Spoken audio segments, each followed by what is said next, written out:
গোলাপ ফুলৰ ডাল ৰুলে আপোনাৰো নিজে নেকি বা মৰহি যায় নেকি? যদিহে এই সমস্যাটো আপোনাৰো আছে, এই ভিডিঅ'টো আজি আপোনালোকৰ বাবে। মই যেনেকৈ ঘৰৰ কাম-বন বিভিন্নখিনি কৰা হয়, ঠিক তেনেকৈ গাৰ্ডেনিঙো মোৰ বহুত এটা চখ আছিল আৰু আগতে। এতিয়াও ভাল লাগে। এতিয়াও ৰোৱা হয় ফুল বা এখন সৰু মোৰ বাগান আছে ঘৰত। নতুন নতুন ফুল লগাম। ফুলৰ নতুন নতুন অভিজ্ঞতাও আপোনালোকৰ লগত শ্বেয়াৰ কৰিম। আপোনালোকে পাব। আজি গোলাপৰ ডাল এটা ৰুলো আৰু মই যিমানেই নুৰো কিয় য'ৰ পৰা নানো, যিয়ে মৰহি নাযায় আৰু কিছুমানে যে খোপাত বান্ধিবলৈও বিভিন্ন কালাৰৰ হাইব্ৰিড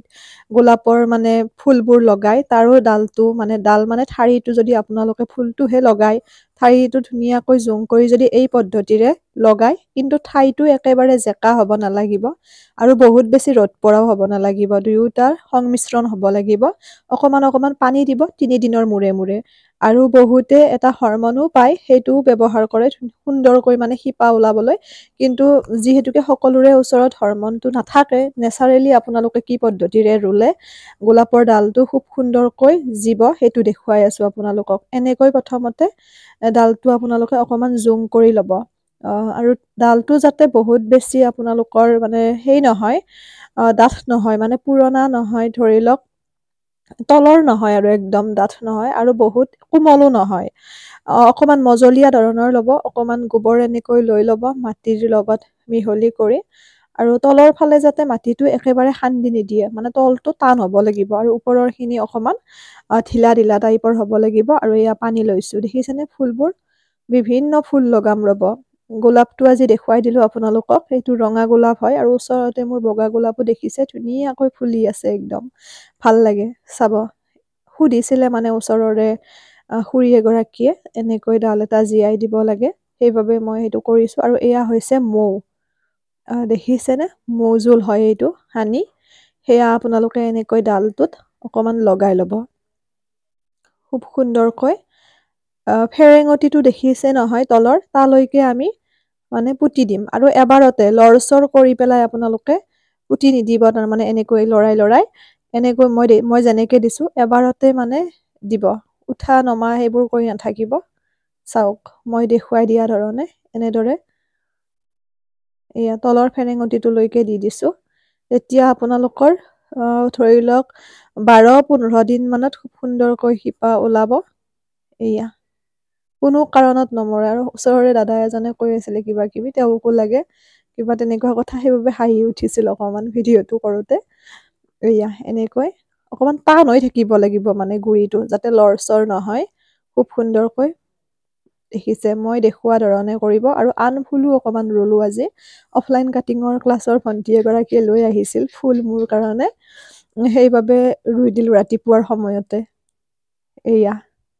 আৰু ইয়াতে পানী দি দিম অকমান এই পদ্ধতিৰে ৰোপণ কৰিব কোনো কাৰণত আপোনালোকৰ ফুল মৰহি নাযায় আৰু বহুতৰে ফুলবোৰত পোক লাগে এটা বগা বগা মিলি বাগ নামৰ পোক আছে ফেন জাতীয় সেইবোৰ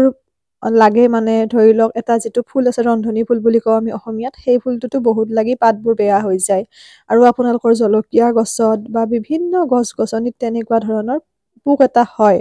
তাত আপোনালোকে কি কৰিব জানেনে যিটো আমাৰ চাৰ্ফ মানে ডিটাৰজেন্ট কাপোৰ ধুবলৈ ব্যৱহাৰ কৰা সেয়া আপোনালোকে মিহলি কৰি ল'ব যিসকলেতো তেনেকৈ বজাৰৰ পৰা কীটনাশক দ্ৰব্য দিয়ে সেইটো বেলেগ কথা কিন্তু তাতকৈও বেছি ভাল ৰিজাল্ট পাব চাৰ্ফ আপোনালোকে মিহলি কৰি ল'ব ধৰি লওক এবাল্টি পানী যদি লয় আপোনালোকে তাত 4-5 চামুচ মান চাৰ্ফ বা যি ডিটাৰজেন্ট ব্যৱহাৰ কৰে সেয়া লৈ ল'ব লৈ পেলাই মিহলি কৰি ছটিয়াই দিব স্প্ৰে কৰিও দিব পাৰে আৰু এনেও ছটিয়াই দিব পাৰে ধুনীয়াকৈ তেতিয়া কেতিয়াও সেই বগা পোকটো নহয়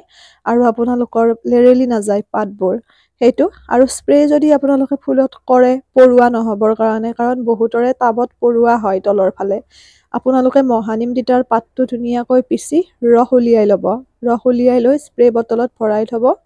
আৰু স্প্ৰে বটলৰ পৰা আপোনালোকে স্প্ৰে কৰি থাকিব মাজে মাজে ফুলবোৰত খুব সুন্দৰ এটা সতেজ হৈ থাকিব কোনো ধৰণৰ পোক পতংগ নহয় এয়া অকমান হেঙিং ফুলো দিছিলে সেইখিনিও আজি লগাই দিলো মানে যি ফুলে নুৰো কিয় মোৰ নমৰে ফুলটো কাৰণ মই বহুত ভাল পাওঁ ফুল আগতেতো বহুত আছিলে এতিয়া অকমান সময়ৰ কাৰণে মানে ধৰি লওক তেনেকে সময়ও দিব লাগেতো আমি অকল ফুলটো ৰুই থলে নহব তথাপিও আছে যিখিনি 12 মাহে ফুলে তেনেকুৱা ফুলবোৰ আছে কিন্তু সিজন ফ্লাৱাৰটো এইবাৰ তেনেকে লগোৱাই হোৱা নাই এতিয়াহে লগাম এয়া এনেকৈ গোবৰ মাটি মিহলি কৰি দি লৈ ফুলখিনি ৰুই দিলোঁ। ফুলকনো কোনে বেয়া পায়, আৰু আমাৰ যদি মনত বিভিন্ন চিন্তা অশান্তি এইবোৰ থাকে, তেতিয়া যদি আমি ফুলনি এখন পাতি থওঁ, সেইখিনি পানী দিয়া সময়খিনি বা সন্ধিয়া বা ৰাতিপুৱা সময়খিনিত যদি অকণমান সোমাওঁ বাগানখনত, মনবোৰ বহুত ফ্ৰেছ হৈ থাকে। এয়া আৰু গেটৰ কাম কৰি আছে ৰ'ব, মানে গেট লগাম যিহেতুকে মিস্ত্ৰীও আছে। সেয়া তেওঁলোকেও কিবা সুধি আছিলে, তাকে ক'লোঁ।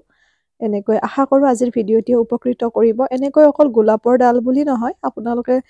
যিটো ফুলৰ ডাল যিয়ে সেইবোৰৰ ডাল আপোনালোকে এই পদ্ধতিৰে লগাব। হৰমনটো ব্যৱহাৰ নকৰিলেও কথা নাই, মৌজোল এনেকৈ দি দিব আপোনালোকৰ জীৱই ফুল, আৰু মোক জনাব। আৰু এই পদ্ধতিটো কোনে কোনে আগতে অৱলম্বন কৰিছিল সেয়া জনাবচোন। নতুন নতুন ভিডিঅ' আহি থাকিব, আপোনালোক উপকৃত হ'ব বুলি মই আশা কৰিছোঁ। ভিডিঅ'টো শ্বেয়াৰ কৰিব যাতে সকলোৱে উপকৃত হ'ব পাৰে। আৰু ক'ৰ পৰা ভিডিঅ'সমূহ চাই আছে সেয়াও মোক জনাবচোন,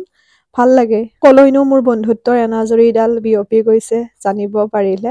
আৰু কিবা সুধিব লগা থাকিলে ইনষ্টাগ্ৰামত আপোনালোকে মোক ফ'ল' কৰিব পাৰে, ডিম্পী ডায়েৰী বুলি আছোঁ পেজৰ নামেৰে, পেজৰ ডিপিখনেই আছে। আৰু কাটিং চিলাৰ ভিডিঅ' আপোনালোকে চাব বিচাৰিলে মোৰ ইউটিউব চেনেলটো ছাবস্ক্ৰাইব কৰি থ'ব, ডিম্পী ডায়েৰী বুলি আছোঁ পেজৰ নামেৰে। আৰু যদি পেজটো এতিয়ালৈ ফ'ল' কৰা নাই, ফ'ল' কৰিব। আপোনালোকে বিভিন্ন ইনফৰ্মেটিভ ভিডিঅ' মোৰ পেজত পাব। আৰু যদি চোৱা নাই, চাব তলৰ ফালে, বুজি পাব। এৰিছোঁ, সকলো ভালে থাকিব, সুস্থ থাকিব, হাঁহি থাকিব, আৰু এনেদৰে ফুল আপোনালোকেও লগাব।